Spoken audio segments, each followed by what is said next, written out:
This is how I made $500 as an 18-year-old day trader in just one single day. For those who don't know me, I'm Darius. I'm an 18-year-old day trader. I've been trading for 1.5 years now. And for those who already know me, welcome back to my YouTube channel. So guys, before you skip this video, I'm not here to sell anything, so I'm doing this just for free, showing everything in this video here, so there's no point in skipping. So guys, the trade that I'm talking about is a trade that I took 2 weeks ago, which was made on GBP CAD, as you guys are seeing right here, GBP CAD, and I'm currently on the weekly time frame, because when I took this trade here on the weekly time frame, and at the end of the video I'm gonna show you my MT5 as well, so you know that it's actually true. So when I made my analysis on this pair here, we were like this on the weekly time frame. So the weekly, it was as a new high. You can see that we were creating a new higher high, with this one being the higher low. So the weekly, guys, we can see that it's actually bullish because I trade with the trend. So the weekly time frame was bullish at a higher high. What I was liking about this fact is that whenever we have a higher high, we need to have a higher low to the downside to continue creating higher highs. And that's exactly what I was waiting for the next week. The next week I wanted for it to create a new higher low at this strong area of resistance and support if you go to the left. So I was expecting for the weekly time frame to pull to the downside to this one here, and that's what I wanted to trade. Then guys, if we go to the daily time frame, we can see that the daily, in fact, it's not bullish as the weekly time frame it is, but it's actually bearish, with this point here being the lower high, and this point here being the lower low. So I counted the daily time frame as a bearish time frame. So actually I write it in my Confluences, weekly bullish and daily bearish. Then guys, how was the 4-hour time frame?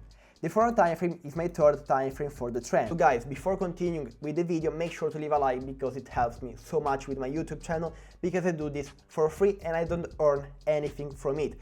So I like is actually very helpful, and make sure to join my Telegram channel, because there I send live updates. And we can see that the 4-hour is kinda similar to the daily time frame, with this one being the lower high and this one being the lower low. As easy as it gets, guys. Trading is very easy. I base it everything on the trend and on the next step that I will show you. So guys, we can actually write that the 4-hour time frame it's bearish as well. So we have 2 time frames in sync being bearish. So my overall scenario on this trade here is to sell to the downside, and that's exactly what I did. But why though?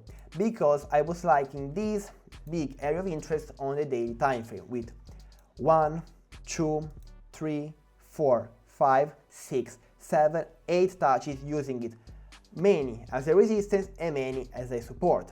So I was waiting, so my plan was for it to get used once again as a resistance, to then continue going to the downside and create the higher low on the weekly time frame, which was another confluence. So for now we have the daily bearish, the daily and the 4-hour bearish, which are actually nice time frames to watch. The weekly time frame being at a high, so waiting for the higher low on the weekly time frame, which is another confluence. And then we had this strong area of interest with many touches, using it as a support and as a resistance. So I was waiting for it to get used as a resistance once again. And guys, we can even see that here we had a round psychological level, which is the round psychological level 186,500. The round psychological level, guys, is a price where bank and big institutions buy and sell, because they don't buy at strange numbers like 186,337. They do buy or sell at round numbers with a lot of zeros. So we had the round psychological level as well, which was another confluence that I forgot to write in this checklist here. So that was another point. And then guys, why did I take this trade? I took it simply because the 4-hour time frame was giving me a rejection from this area of interest here. So actually, as you guys are seeing right here, I took this trade 2 times. One, guys, was a loss, which is this one here. This one here was a loss, while this one here was a W trade. So at the end of the week, I actually was in profit because this one here overcome this loss here. So this one here, as I said guys, was a loss by a week out. A week out is when price actually goes straight into your stop loss and then goes straight into your take profit. So guys, we can see that on the 1 hour time frame, which is my time frame for the entry signals, I took it after, let me remove this right here.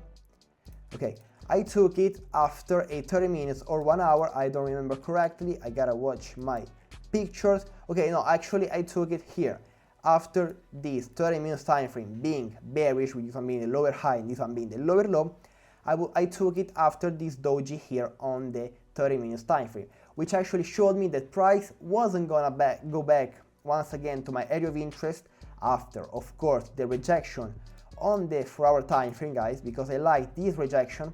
So we pulled back to the area of interest, we rejected the area of interest, we then came under the EMA, and what I liked a lot was the 2 hour time frame rejecting the EMA. As you guys are seeing with this doji here, it was rejecting the EMA, which is the moving average, and those guys are the settings for my moving average. If you want, you can copy them. The EMA is a dynamic support and resistance, so here was used as a resistance. I liked it very much on the 2 hour time frames and 2 hour time frame, and on the 30 minutes time frame I took my entry here, which was this doji here. So doji on the 30 minutes, rejection on the 2 hour from the EMA, and then I decided to take this trade with a stop loss above my area of interest up here. Then guys, what happened? Price was not moving at all. In fact, it was very choppy. It was moving at my break-even zone. And then what happened is trade went to my stop loss, wicked me out, stop loss lost $500. Then it went straight downside, and then that's what I did. Since I lost one trade, then what did I see? I saw that price was actually rejecting this area of interest here. We can see that it was rejecting the area of interest once again. It was rejecting the round psychological level. The daily time frame was having a kind of doji candlestick right here, which was actually a very nice candlestick showing me that price is stopping up there at the previous structural point on the daily time frame, at the area of interest, at the round psychological level, everything. So it rejected everything perfectly. The 4 hour time frame closed with a nice bearish engulfing candlestick, which is this red candlestick here. So it shows me that price finally might start going to the downside. What did I do? I waited for a pullback to the EMA to create the lower high on the 1 hour time frame, because we were like here, we were at the lower low. I waited for the lower high at the EMA to continue going to the downside, and guys, you can see that it did exactly that. It went, retested my EMA, and then went to the downside, closing perfectly, guys, at my take profit. My take profit, guys, was this zone here, used once again, resistance, support, resistance, support, resistance, resistance, and I was waiting for it to get used as a support. And it did that perfectly, guys. I called this trade perfectly. Unfortunately, one time I got wigged out on it, the second time, fortunately, didn't, because this right here, guys, is what I call the perfect entry. The perfect entry is whenever the price rejects the area of interest, it creates the lower high at a nice area of resistance and support on the lower time frames, and at the EMA on the lower time frame as well. And this right here was a perfect trade in my opinion, guys.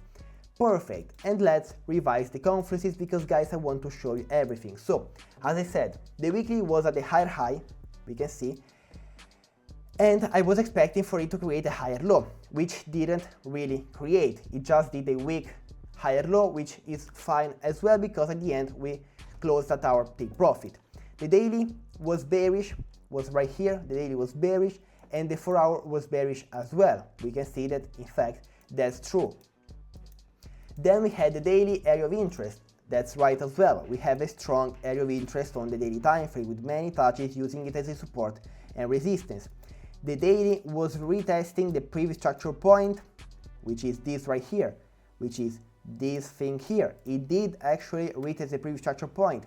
It did a break and retest pattern. Yes, it did. The break and retest is whenever we have a new lower high, it retests this right here, which is a break and retest. So it broke under and it retested it once again. We have that as well. The 4-hour previous structure point, guys, we have it as well. Price rejected the previous structure point on the 4-hour, which was this right here. So it did reject it as well, as you guys are seeing. Then what else we have?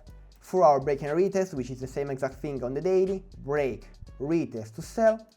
Lower time frames bearish. Yes, that's true, because the lower time frames were bearish when I took this trade, and this is actually a nice entry signal. And then what I had 4-hour rejection from the EMA as well. Look at this rejection here. Where did I end up? Look at these rejections here. Once and twice. It rejected 2 times the EMA, the 4-hour time frame. And then, guys, I had my entry signal on this one here, which was the doji on the 2-hour time frame, and on this one here, the rejection from the EMA on the 30 minutes and the 1-hour time frame, which was a perfect entry signal. And guys, trust me, I showed everything on my Telegram channel. Look, those are the screenshots from my Telegram, and I actually made a video about it like the week where I took this trade, because every single Sunday, guys, I show you the trades that I will take the week after that. And as you guys are seeing right now, we are in a live market, and I'm waiting to trade once again GBP CAD, because right now the daily, it's bullish. We can see that it's very bullish, the daily time frame. We are at a strong area of interest, and actually let me show you my actual confluences for this live trade here. So weekly bullish, as you guys are seeing, daily being bullish, with this one being the higher high and this one being the higher low. I was waiting for the retest of this area of interest, which we had, the rejection from the area of interest, which we had. I missed my first entry down here. What I'm gonna wait right now is actually a retest of these, once again, area of interest here, then the shift of structure on the 30 minutes and the 1 hour to take this buy to the upside and target at least a 1 to 2. So guys, that was the video. I hope that you guys liked it. I took a nice trade that made me close January in profit with a 5% profit. Luckily, this was a nice trade, so January closed in profit. My goal for February is to close once again in profit, but this time with a 15%, which is actually a 3 risk to reward on my live account, because I risk 5% per every single trade. So hopefully this week, or maybe this month in general, I can close with a 3% 3 risk to reward profit. I hope that you guys do as well. I hope that you guys will have a blessed weekend. God bless you all, guys. Thank you so much for watching this video. Leave a like, leave a comment, and make sure to join my Telegram channel, because there, guys, I send every single live update, because I want to help every single one of you and actually grow together, because, guys, I have a very nice community. And thank you so much for watching this video. So bye, guys.